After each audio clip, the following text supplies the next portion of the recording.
সুপ্রিয় শিক্ষার্থীবৃন্দ, ব্যবকরণ একাডেমিক চ্যানেলের পক্ষ থেকে তোমাদের জানাই সবাইকে স্বাগত।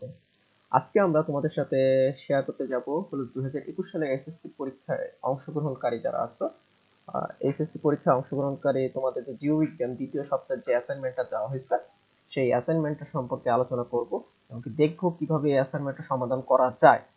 আর এর আগে বলে নিই, তোমরা যারা আমাদের চ্যানেলে নতুন এখন পর্যন্ত সাবস্ক্রাইব করোনি, তোমরা সবাই সাবস্ক্রাইব করে বেল আইকন বাটনে ক্লিক করে দিও। এতে করে আমাদের চ্যানেলের সকল আপডেট কিন্তু তোমরা তাড়াতাড়ি পেয়ে যাবে। তো চলো শুরু করা যাক। তবে শুরু করার আগে আমরা নির্দেশনাগুলো পড়বো, অর্থাৎ আমাদের প্রশ্নে যা বলছে তা আমরা আগে দেখবো, দেখে তারপর আমরা উত্তরের দিকে যাব। তো তোমরা অলরেডি স্ক্রিনে দেখতে পাচ্ছ প্রশ্নের কিছু অংশ। তো এখানে বলা হয়েছে 4টা ব্লক দিয়ে দেওয়া হয়েছে। দেখো, একটু লক্ষ্য করলে দেখতে পাবা প্রথমে বলছে যে নিচের চিত্রের মতো করে 16টি কার্ড বানিয়ে সারিবদ্ধভাবে সাজাতে হবে যাতে একই নম্বর হোমোলোগাস ক্রোমোজোমের কার্ডগুলো মুখোমুখি থাকে। আচ্ছা, এখানে 16টি কার্ড বানাতে বলছে। তো আমরা যদি সমাধানের দিকে যাব তখন দেখবা যে আসলে তুমি না চাইলেও কার্ডও বানানো লাগবে না, তোমার এত কিছু না করলেও চলবে, বাট তুমি চাইলে করতে পারো। তো আমরা একটু প্রশ্নটার দিকে যাই। তো এখানে কি বলছে দেখো, 4টা ব্লকে প্রথমে বলছে যে দাদা থেকে আসা বাবার হোমোলোগাস ক্রোমোজোম। এখানে বলছে পিপি দিয়ে, অর্থাৎ ক্যাপিটাল পি স্মল পি দিয়ে পিপি দিয়ে বলছে। তো প্রথমে বলছে যে বৈশিষ্ট্যটা আছে রক্তে চর্বি বেশি, অর্থাৎ বা দাদা থেকে বাবার যে বৈশিষ্ট্যটা আসছে। দ্বিতীয়তে বলছে কোকড়া চুল, তৃতীয়তে বলছে বাদামি চোখ, চতুর্থতে বলছে চঞ্চল। এরপরে যেটা আসছে দাদি থেকে আসা বাবার হোমোলোগাস ক্রোমোজোমের বৈশিষ্ট্যটা দেখো পিএম, অর্থাৎ দাদি থেকে আসছে এবার পিএম। আচ্ছা, রক্তে চর্বি কম, কোকড়া চুল দ্বিতীয় বৈশিষ্ট্য, এবং তৃতীয় বৈশিষ্ট্য বলছে নীলাভ চোখ। চতুর্থ বৈশিষ্ট্য বলছে শান্ত। আচ্ছা, এটা ছিল দাদা এবং দাদি থেকে আসা পিতার যে বৈশিষ্ট্য, অর্থাৎ বাবার যে বৈশিষ্ট্যটা আছে। এখানে পিপি অল টাইম তো আমরা দেখি এক্স এক্স, তারপরে এক্স ওয়াই ইত্যাদি ওয়াই ওয়াই। এখানে হঠাৎ করে পিপি দেওয়াতে অনেকেই কনফিউশন সৃষ্টি হয়ে গেছে। এই কনসেপ্টটা অ্যাকচুয়ালি আসছে পিপি, অর্থাৎ প্যাটার্নাল, পিতৃবংশীয়।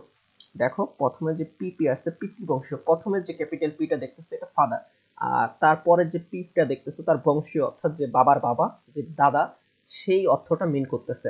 তো অপর পাশের যদি ঘরটা দেখো এমপি, এম হলো ম্যাটার্নাল ধরতে পারো, মাতৃতুল্য বা মাতৃবংশীয় যারা আছে সেই ম্যাটার্নাল থেকে আসছে এই ওয়ার্ডটা, অর্থাৎ কি বলতে হবে এখানে এমপি, অর্থাৎ মাদারের যে ফাদার আছে, অর্থাৎ যাকে তোমরা নানা বলে ডাকো, সেই নানার থেকে কিন্তু আমার এই ওয়ার্ডটা আসছে। অর্থাৎ এই ছিল এইখানকার ব্যাখ্যা, অর্থাৎ এক্স এক্স ওয়াই ওয়াই যে নেয় নাই, তার পরবর্তীতে যে জিনিসটা এই কনসেপ্টটা ব্যবহার করছে, এই কনসেপ্টটা ছিল এখান থেকে আসা। তো তোমরা যাতে গোলায় না যাও, যাতে ভেজালে না পড়ো, বুঝতে অসুবিধা যাতে না হয়, সেই কারণে এই ব্যাখ্যাটা দিয়ে নিলাম, তোমরা এটা মনে রাখতে পারো। তো আমরা চলে যাই আমাদের সেই ব্লকে।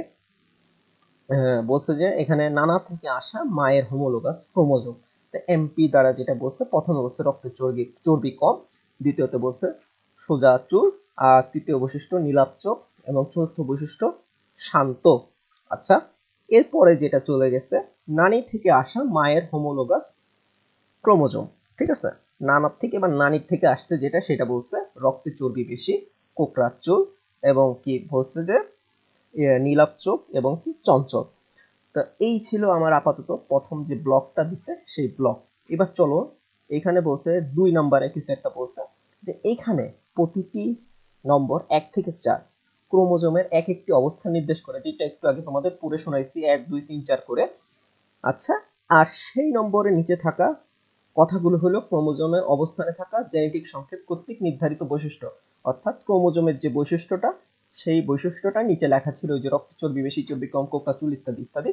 তো এগুলো বলে দিছে। এইবার বলছে যে বিশেষ দ্রষ্টব্যতে কি বলছে, ক্রোমোজোমের একটি অবস্থানে থাকা কোনো একটি জিন সাধারণত অন্য আরো অনেকগুলো জিনের সাথে মিলে একটি বৈশিষ্ট্য নির্ধারণ করে। এতে পরিবেশের প্রভাব রয়েছে, তবে বোঝার সুবিধার্থে এখানে একটি অবস্থানের একটি বৈশিষ্ট্য থাকে এবং পরিবেশের প্রভাবের নগণ্য এমন একটা ধরে নেওয়া হয়েছে। সহজ করার জন্য এখানে প্রতিটি হোমোলোগাস ক্রোমোজোমে মাত্র 4টি অবস্থান দেখানো হয়েছে। আচ্ছা, ওইটা বলে নিচ্ছে বিশেষ দ্রষ্টব্য দিয়ে, এটা তেমন কিছু না। এবার বলছে যে আমাদের যে বলছে ক্রসিং ওভার ব্যতীত যদি মিওসিসটা ঘটে, এখানে দেখো, লক্ষ্য করে দেখো, মিওসিস হলে ক্রসিং ওভার হবে।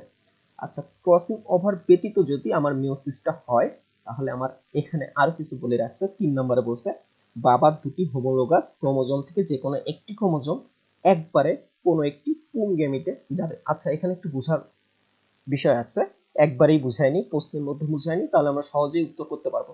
আচ্ছা, এখানে একটা কেন? আচ্ছা, ক্রোমোজোম 23 জোড়া, 23 জোড়া থেকে অর্থাৎ 23টা যাবে, এরকম বেসিসে আছে। আচ্ছা, মিওসিস মানে কি?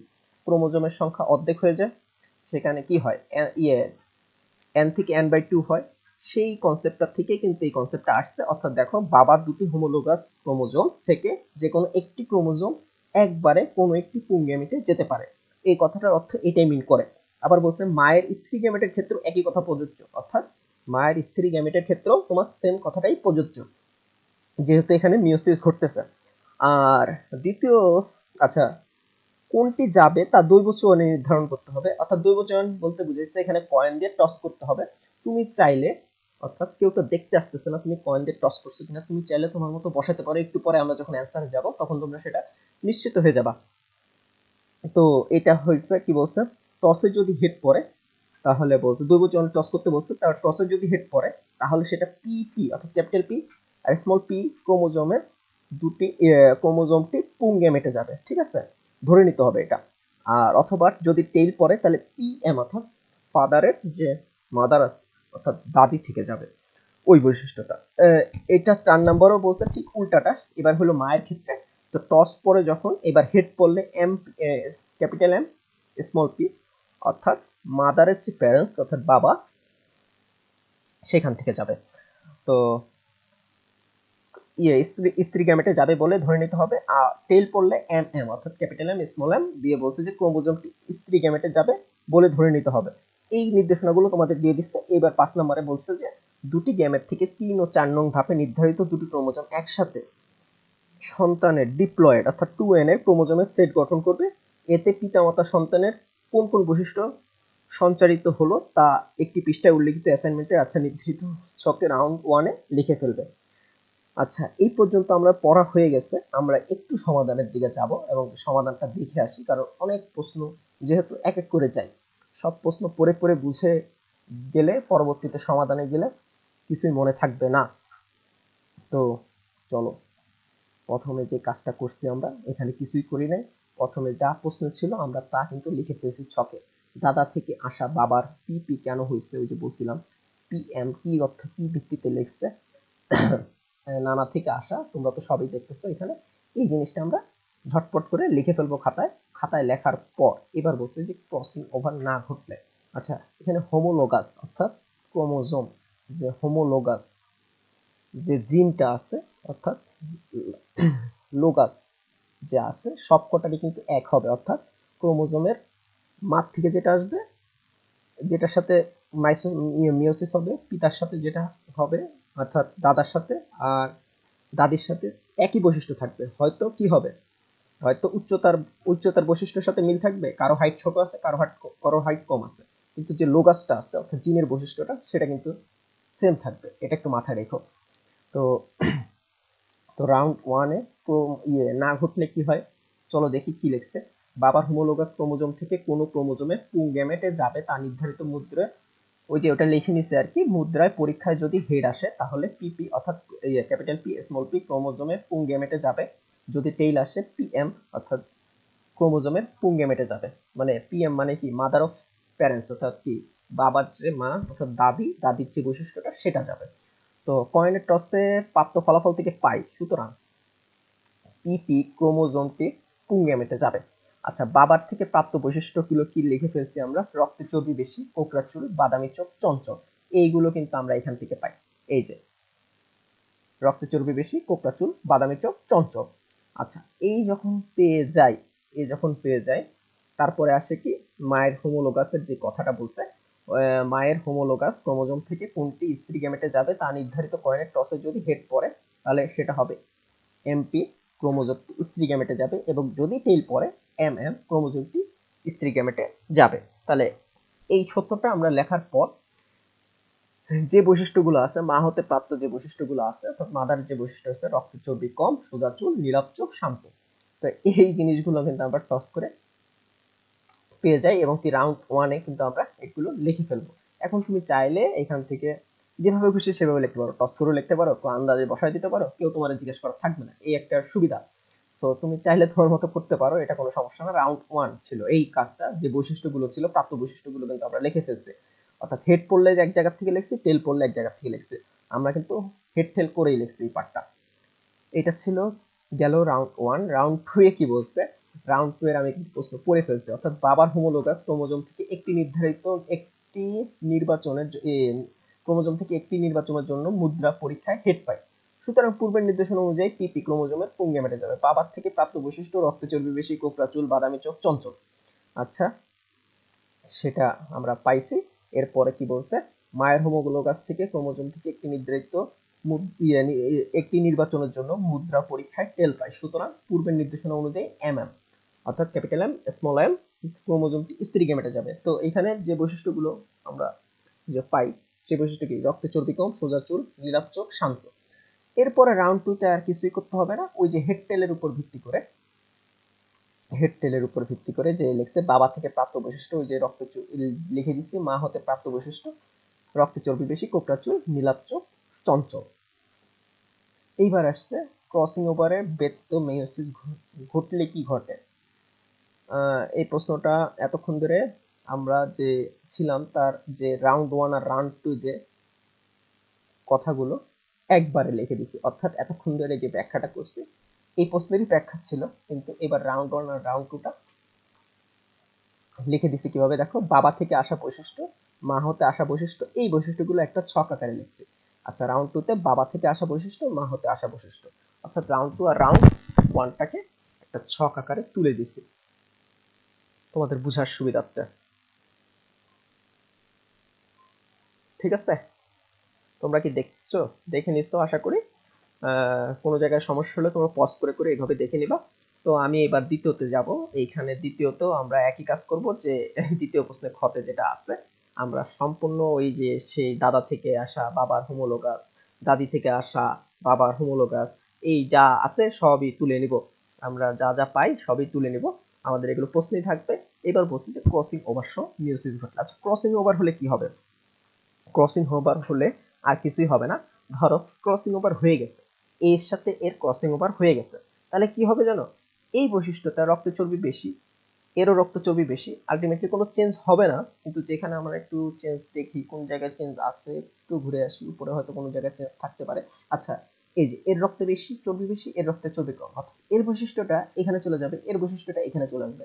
আর চুল কোকড়া চুল দুজনে যদি সেম বৈশিষ্ট্য থাকে, তার এই পাশ থেকে ওই পাশে নিল, যা এই পাশ থেকে এই পাশে আসলো, অর্থাৎ ক্রস করলে সেম জিনিসই পাবো। আর যেগুলো একটু ভিন্ন আছে সেগুলো একটু আলাদা পাবো, এই আর কি কথা। তো এখানে দেখো এই জিনিসটা দিয়ে বোঝা যাচ্ছে, কিন্তু কোকড়া চুল বৈশিষ্ট্য এরও আছে ওরও আছে, তাই যা ক্রস করলে কিন্তু আমরা একই জিনিস পাবো। এই যেমন চঞ্চল থেকে শান্ত, শান্ত যাবে চঞ্চল, চঞ্চলে আসবে চঞ্চল আসবে শান্ততে। এই হলো গিয়ে তোমার ক্রসিং, যে ও ক্রসিংটা ঘটলে যে কি হবে, এটাই ছিল তার মানে, এটাই হবে ক্রসিং ওভার ঘটলে। আমি আসলে বুঝাতে পারছি। তো আমি আবারও প্রশ্নে যাব। তো প্রশ্নের দিকে যাই এবং কি দেখি আদৌ ক্রসিং ওভার ঘটলে কি কি ঘটে, তা নিয়ে কিছু বলছে কিনা। বলছে যে ক্রসিং ওভার আগে ঘটবে, অবশ্যই কিন্তু আগে ঘটবে। ক্রসিং ওভার আগে ঘটার পর তারপরে গিয়ে আমার কি হবে, ওই যে যে কাজটা করছি রাউন্ড ওয়ান টু, সেই কাজটা করতে হবে। কেন আগে ঘটবে এটা কি তোমরা জানো? মিওসিসে কি হয়, প্রোফেজ ওয়ানে কি ঘটে, আগে মনে হয় আগে তোমার ক্রসিং ওভারটা ঘটে, তারপরে গিয়ে তোমার যা কাজ করার তা হবে। সেই কারণে বলছে যে ক্রসিং ওভার আগে ঘটবে, তারপরে একটি হোমোলোগাস ক্রোমোজোম গ্যামেটে যাবে। ওই যে বলছি আগে ক্রসিং করে নিতে হবে, অর্থাৎ ক্রস করার পর আমরা কি পাবো, অর্থাৎ এটা নিশ্চয়ই হেড টেল দিয়ে করতে হবে। ওই যে ক্রস করলে কি হয় তা একটু আগে বলে দিছি, এর বৈশিষ্ট্য ওর কাছে, ওর বৈশিষ্ট্য এর কাছে যাবে, অর্থাৎ নানা দাদিরটা দাদায়, দাদারটা না দাদিতে আসবে। এটা হবে জাস্ট ক্রসিং ওভার করলে, জাস্ট অ্যান্সারটা চেঞ্জ হবে। আর ক্রসিং ওভার করার জন্য এই কারণে কিন্তু তোমাকে 16টা কাট করতে বলছিল। যাই হোক, কত ভেজালে নাও যেতে পারো, তোমাদের কোনো সমস্যা নেই, ভেজালে যাওয়া লাগবে এমন কোনো কথা নেই। তো বলছে কি, আচ্ছা ক্রসিং ওভার আগে ঘটবে, তারপরে একটি হোমোলোগাস ক্রোমোজোম গ্যামেটে যাবে। ক্রসিং ওভার ক্রোমোজোমের 4টি অবস্থানে যে কোনো একটি ঘটতে পারে, অর্থাৎ টসের 4টি অবস্থানে যে কোনো এক জায়গায় যে কোনো একটিতে হতে পারে। আচ্ছা, এই কথায় আসি পরে। আচ্ছা, প্রথমে বাবার ক্রোমোজোম জোড়াটি পিপি ও পিএম বিবেচনা করতে হবে। ওই যে বলছি যে পিপি এবং পিএম ক্রসিং ওভার ঘটলে কি হবে দেখাইছিলাম খানিকক্ষণ আগেই, যে এর বৈশিষ্ট্য ওর কাছে, ওর বৈশিষ্ট্য ওর কাছে। তো এই জিনিসটা কিভাবে করতে হবে, যদি আচ্ছা আমরা কিন্তু পরপর দুইবার কয়েন টস করতে হবে। যদি পরপরই দুইবার হেড পড়ে তাহলে ক্রসিং ওভার করতে হবে কার কার, 1 নং অবস্থানে ক্রসিং ওভার করতে হবে। আচ্ছা, পরপর দুইবার হেড পড়লে 1 নং অবস্থানে ক্রসিং ওভার করলে অ্যাকচুয়ালি আমরা কি পাই সেই জিনিসটা দেখে আসি। এটার জন্য নিচে যাওয়ার দরকার না। আচ্ছা, পরপর হেড পড়লে 1 নম্বর অবস্থানে আছে কিন্তু আমার রক্তের চর্বি বেশি, রক্তের চর্বি কম, অর্থাৎ এই বৈশিষ্ট্য যাবে এইখানে, এই বৈশিষ্ট্য যাবে এখানে। ঠিক আছে, এরপর বলছে আগে হেড পরে এবং পরে টেল পরে, তাহলে হবে 2 নং অবস্থান, অর্থাৎ কোকড়াচুল কোকড়াচুল, আলটিমেটলি কোনো চেঞ্জ হবে না, একটু আগে বলছি। এরপরে যদি বলছে আগে টেল পরে পরে হেড পরে, তাহলে 3 নং বাদামি চোখ নীলাভ চোখ, নীলাভ চোখ যাবে বাদামিতে, বাদামি আসবে নীলাভে। আর আচ্ছা, এখানে তোমরা, আমি এখান থেকে প্রশ্ন দেখে দেখে বলছিলাম, তোমরা হয়তো এই জায়গাটা দেখতে পাচ্ছ না সম্পূর্ণ, সমস্যা নেই, তোমরা এটা প্রশ্নেই দেখতে পাবা। প্রশ্নে এখানে থেকে যদি নানিকটার থেকে যদি বুঝাই তাহলে বুঝতে পারতা। যাই হোক, তোমরা এটা প্রশ্ন থেকে সরাসরি দেখতে পাবা। এখানে হয়তো আমি একটা তোমাদের বৈশিষ্ট্য দেখাচ্ছি, যে এইখানে এর নিচে কিন্তু আরেকটা আছে, সেটাই বলতে চাচ্ছিলাম আর কি, ওপর পেজে থাকার কারণে বোঝা যাচ্ছে না চিত্রটা। তো ওটা কোনো সমস্যা না, তোমরা ওটা দেখে দেখেই বুঝতে পারবা আমি যেটা বলতে চাইছি আর কি। এরপরে দুইবার যদি টেইল পড়ে, অর্থাৎ তোমরা তো ইয়ে করছো, প্রবাবিলিটির ম্যাথ করছো, সেই প্রবাবিলিটির ম্যাথে যেরকম যে হেড টেলের ঘটনায় কয়টা ঘটনা ঘটতে পারে একসাথে, সে 4টা ঘটনা, সেই 4টা ঘটনার জন্য তোমাকে কিন্তু এই যে আমার প্রশ্নে একটা ইয়ে করে দিছে, প্রশ্নে আমার নির্দেশনা দিয়ে দিছে, সমস্যা নেই সেই ক্ষেত্রে। তাহলে হলো কি, এবার বলছে কি, ধরা যাক আগে হেড করছে ইত্যাদি ইত্যাদি বলছে, এগুলো আর করা লাগবে না, 9 10 ওই সেম কাজটা করতে বলছে। এই কাজটা আমরা কি করছি, জাস্ট দুইবার হেড টেল করে, যে আমরা যেই বৈশিষ্ট্যগুলো ইয়ে মানে প্রথমে যে বৈশিষ্ট্যগুলো নির্ধারণ করে আসছিলাম কতে যেটা করছি, খতেও সিমিলারলি এসে খালি কি করছি, ক্রসিং ওভার আগে ঘটাইছি, ঘটানোর পর বৈশিষ্ট্য আমার একটু চেঞ্জ হয়েছে। বৈশিষ্ট্য কেমন চেঞ্জ হয়েছে, এই যে এখন আশা করি তোমরা বুঝতে পারবা যে এই কথাটাই বলতে যাচ্ছিলাম, যে 1 নং পরিবর্তন হলে কি হবে, রক্তের চর্বি বেশি, রক্তের চর্বি কম, কম যাবে বেশিতে, বেশি আসবে কমে, কোকড়া চুল যাবে কোকড়া চুলে, কোকড়া চুল যাবে কোকড়া চুলে, অর্থাৎ কোনো চেঞ্জ হবে না। আবার কি, বাদামি চোখ যাবে নীল চোখে, নীল চোখ যাবে বাদামি চোখে, এই জিনিসটা হবে। তো এইটা হলো গিয়ে ডাবল টস করে তারপর তোমাকে লিখতে হবে। ঠিক আছে, তো ডাবল টস করে এই যে রাউন্ড 3 তে আমরা রাউন্ড 3 তে বৈশিষ্ট্যগুলো লিখে ফেলছি, যা ছিল কথা যা ছিল তাই আছে, কথা যা ছিল তাই নেই, মানে ওই যে যে বৈশিষ্ট্যগুলো আগে আমরা বলছিলাম সেরকম, ওই যে ডাবল হেড পড়ছে আমার, এই পড়ছে, এই পড়ছে, এই পড়ছে, তোমরা একটু লিখে নেবা যে আমি টস করার পর আমি দুইবার টস করে এইটা পাইছি, তাই আমি এই বৈশিষ্ট্যটা নিয়েছি, ওই বৈশিষ্ট্যটা নিয়েছি। এইভাবে করে রাউন্ড 3 যাবা এবং রাউন্ড 4-এও আসবা। তো রাউন্ড 4-এ আসবা, রাউন্ড 4টা একটু পরে আসি। হ্যাঁ, বাবা হোমোলোগাস ক্রোমোজোম 4টি অবস্থানে কোনটিতে ক্রসিং হবে তা নির্ধারণের জন্য কয়েন পরীক্ষায় প্রথমে হেড আসে এবং পরে আবার হেড আসে, সুতরাং 1 নং অবস্থায় ক্রসিং ওভার হবে বলে নিছে। আচ্ছা, মায়ের হোমোলোগাসের ক্ষেত্রে কি হবে, বলছে মায়ের হোমোলোগাসে ক্রোমোজোমের 4টি অবস্থানে নির্ধারিত অবস্থানে কোনটিতে ক্রসিং হবে তা নির্ধারিত কয়েনে প্রথমে টেইল আসে এবং পরে হেড আসে, সুতরাং 3 নং হবে। এগুলো কিন্তু তোমাকে বলা হয়েছে যে কোনটা ঘটলে কোন ঘটনার জন্য কোনটা তুমি চেঞ্জ করবা, কোনটা তুমি ক্রস করবা। সো এটা নিয়ে টেনশন নেওয়ার কোনো কারণ নেই, সবকিছু তোমার হাতে। তুমি যদি টস না করেও চোখ বন্ধ করে এইসব করে ফেলাও তাতেও তোমার কোনো ভুল হবে না। এটা বিলিভ রাখতে পারো, কোনো সমস্যা নেই। এই অ্যাসাইনমেন্টটা খুবই মজার একটা অ্যাসাইনমেন্ট ছিল। আচ্ছা, এটা তো ছিল এইভাবে, এটা আমরা ব্যাখ্যা করছি, ব্যাখ্যা করার পর রাউন্ড 4টাও ঠিক সেইভাবে আমরা লিখে দিছি, আর কিছুই না। এইবার হলো গিয়ে যে ফাইনাল যে অ্যান্সারটা, এই যে তোমরা দেখতে পাচ্ছ ফাইনাল অ্যান্সারটা কি বলছে, ক্রসিং ওভার ব্যতীত মিওসিস ঘটলে কি কি ঘটবে সেই লেখাটা আমরা একটা যে কি বলে টেবিল করে অ্যান্সার দিয়ে দিছি। আচ্ছা, টেবিল করে অ্যান্সার দিয়ে দিছি, তো এই ছিল অ্যান্সার। এবার বলছে যে ক্রসিং ওভার হওয়া বা না হওয়ার জন্য জিনগত বৈশিষ্ট্যের যে পার্থক্য বৈচিত্র্যের যে পার্থক্য ঘটবে, হ্যাঁ এই জিনিসটা তোমরা লিখে নিতে পারো। চলো কি কি ঘটবে তা আমরা লিখে নিই, দেখে নিই। ক্রসিং ওভার না হওয়ার ক্ষেত্রে, এই ক্ষেত্রে দেখা যায় যে দাদা দাদি থেকে প্রাপ্ত বাবার হোমোলোগাস ক্রোমোজোম থেকে একটি এবং নানা নানি থেকে প্রাপ্ত মায়ের হোমোলোগাস ক্রোমোজোম একটি জাইগোটে প্রবেশ করে, ফলে ক্রোমোজোম জোড়াগুলোর মধ্যে যেটি জিন প্রকট আকার থাকবে সেই সেই বৈশিষ্ট্য সন্তানে প্রকাশ পাবে। তখন দেখা যাবে বাবার অথবা মায়ের হুবহু বৈশিষ্ট্য সন্তানে প্রকাশিত হবে। রাউন্ড 1 থেকে পাই, যা পাই তা লিখছি। এবং রাউন্ড 1 এর ক্ষেত্রে বাবা ও মায়ের যেসব বৈশিষ্ট্য প্রকট থাকবে হুবহু সন্তানে প্রকাশিত হবে। ফলে পূর্ববর্তী প্রজন্মের সাথে জিনগত কোনো বৈচিত্র্য সৃষ্টি হবে না। এই ক্ষেত্রে সন্তানের হোমোলোগাস ক্রোমোজোমের অংশের সাথে বাবার মায়ের হোমোলোগাস ক্রোমোজোমের বংশ পার্থক্য থাকবে না। কোনো হোমোলোগাস ক্রোমোজোমের কোনো বংশাণু বংশের কোনো যে পার্থক্যটা সেটা থাকবে না। আর ক্রসিং ওভার হলে এই পার্থক্যটা আসবে। ঠিক আছে, ক্রসিং ওভার হলে কি হয় তোমরা তো দেখতেই পাচ্ছ। এই ক্ষেত্রে বাবা ও মায়ের হোমোলোগাস ক্রোমোজোমের বৈশিষ্ট্যের মধ্যে অংশের বিনিময় ঘটে। জিনের আদান প্রদানের ফলে পরবর্তী প্রজন্মের বৈশিষ্ট্য কিছুটা বৈচিত্র্যতা দেখা যায়। হ্যাঁ, ক্রোমোজোম ক্রসিং ওভার কেন বৈচিত্র্য দেখা যায় একটু আগেই বুঝিয়েছিলাম। ওই যে এর বৈশিষ্ট্য ওর কাছে, ওর বৈশিষ্ট্য এর কাছে চলে যায়, এই কারণে আসলে অ্যাকচুয়ালি বৈচিত্র্যতা দেখা যায়, যেটা রাউন্ড 3 তে দেখাই দিছি, রাউন্ড 3 তে বলছি। এবং ক্রসিং ওভার ঘটার কারণে পরবর্তী প্রজন্মে যে হোমোলোগাস ক্রোমোজোম পাওয়া যায় তা পিতা ও মাতার হোমোলোগাস ক্রোমোজোমের হুবহু হবে না। এই ক্ষেত্রে জিনের বিনিময়ের কারণে জিনগত বৈচিত্র্য দেখা যাবে। এটাই ছিল সমাধান। তো খুবই মজার একটা প্রশ্ন ছিল বায়োলজির এটা।